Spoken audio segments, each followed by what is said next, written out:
नमस्कार शिक्षक साथियों, मैं माननीय सर्वोच्च न्यायालय के प्रांगण से टेट अनिवार्यता पर आज जो ऐतिहासिक सुनवाई हुई है उस पर लाइव अपडेट लेके आ रहा हूँ। हमारे साथ इस सुनवाई से जुड़े हुए हमारे सम्मानित अधिवक्ता विक्रम हेगड़े जी, और उसके साथ ही आप सभी जानते हैं कि सिर्फ और सिर्फ इतिहास याद रखेगा कि आज माननीय सर्वोच्च न्यायालय में शिक्षक अस्तित्व को बचाने के लिए, देश के 25 लाख शिक्षकों के अस्तित्व को बचाने के लिए केवल एक जनप्रतिनिधि देवेंद्र प्रताप सिंह खड़े हैं माननीय सर्वोच्च न्यायालय में। मैं उनकी तरफ आप लोगों को जोड़ता हूँ। आप माननीय एडवोकेट साहब हैं विक्रम हेगड़े जी, आपको बताएंगे कि आज माननीय सर्वोच्च न्यायालय के कोर्ट नंबर 8 में देश के 25 लाख टेट प्रभावित शिक्षक साथियों के भाग्य के फैसले का जो दिन था उसमें क्या हुआ वो आपको बता रहे हैं हमारे विक्रम हेगड़े जी।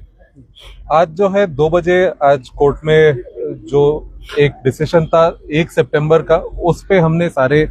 शिक्षकों के तरफ से जो रिव्यू पिटिशन डाले थे उन रिव्यू पिटिशंस का सुनवाई था 2 बजे। इस हियरिंग स्पेशल इसलिए था कि ये ओपन कोर्ट हियरिंग था। सुप्रीम कोर्ट में जो रिव्यू पिटिशन होते हैं ये आमतौर पे ये इन चेम्बर्स सुनाए जाते हैं, कोई वकील नहीं होते हैं, बस वो रिव्यू पिटिशन देख के या पिटिशन में जो ग्राउंड, पर इस पिटिशन में कोर्ट को ये लगा कि इसमें कुछ दम है या इन पिटिशंस में कुछ ऐसे पॉइंट्स है जिसको ओपन कोर्ट में डिटेल में कंसिडर किया जाए। इस कारण से उन्होंने ओपन कोर्ट हियरिंग के लिए इन सारे पिटिशंस को लिस्ट किया। जब ये लिस्ट हुए थे, इस देश के सारे जो सीनियर एडवोकेट्स हैं वो शिक्षकों की तरफ से पेश हुए थे। स्टेट ऑफ यूपी ने भी एक रिव्यू पिटिशन दाखिल किया था, उनके तरफ से additional solicitor general Vikramjit Banerjee थे और अभिषेक मनु सिंघवी जी थे, अमित कुमार सिंह एंड अदर्स नाम के पिटिशन से,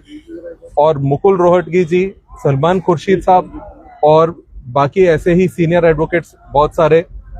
शिक्षकों के तरफ से पेश हुए थे और आर्ग्यूमेंट्स उनके एड्रेस किए थे। इन आर्ग्यूमेंट्स में ये था कि जो सेक्शन 23 आरटीई एक्ट है, इसका जो इंटरप्रिटेशन है,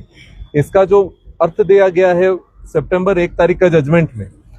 उसमें ऐसे समझा गया है कि जो प्रोवाइजो है सेक्शन 23 में, उसमें ये बताया गया है कि 2017 में जो अमेंडमेंट आया उसमें ये कहते हैं कि 2015 तक जो भी टीचर्स है उनको 4 साल में टेट क्वालिफिकेशन लेना चाहिए, चाहे वो पहले ही नियुक्त हुए हो या जब भी नियुक्त हो। पर इसका जो सीनियर एडवोकेट्स है उन्होंने ये एक्सप्लेनेशन दिया है, ये ऐसे उन्होंने दोहराया है कि 2010 तक जो नियुक्त हुए हैं उन पे कोई टेट का अनिवार्यता लागू नहीं था और 2010 से 2015 तक जो नियुक्त हुए हैं उनके लिए ही बनता है कि वो 2017 से 4 साल बाद इस टेट क्वालिफिकेशन को क्लियर करें। दूसरा हमने ये भी दिखाया था कि एनसीटीई एक्ट जो 2012 में अमेंड हुआ, उस 2012 के अमेंडमेंट में भी यही था कि जो मिनिमम क्वालिफिकेशन एनसीटीई के द्वारा दिया जा रहा है वो 2012 में जो नियुक्त होते हैं और 2012 के बाद जो नियुक्त होते हैं उन्हीं पे लागू है और ना कि 2012 से पहले नियुक्त होने वालों पे लागू। और अगर फिर भी करना ही हो तो बस उन्हीं पे किया जा सकता है। ये सिंघवी साहब ने ये पॉइंट रखा कि अगर करना ही हो कि 2012 का जो अमेंडमेंट आता है और 2017 का जो अमेंडमेंट आता है इसको लागू करना ही हो तो बस उन्हीं पे किया जा सकता है।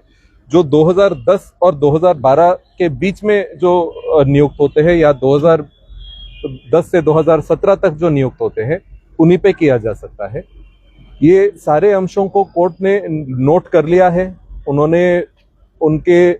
परिगणना में ले लिया है और इन सबको वो कंसिडर करके सोच समझ के जजमेंट देंगे। अभी जजमेंट रिजर्व किया गया है,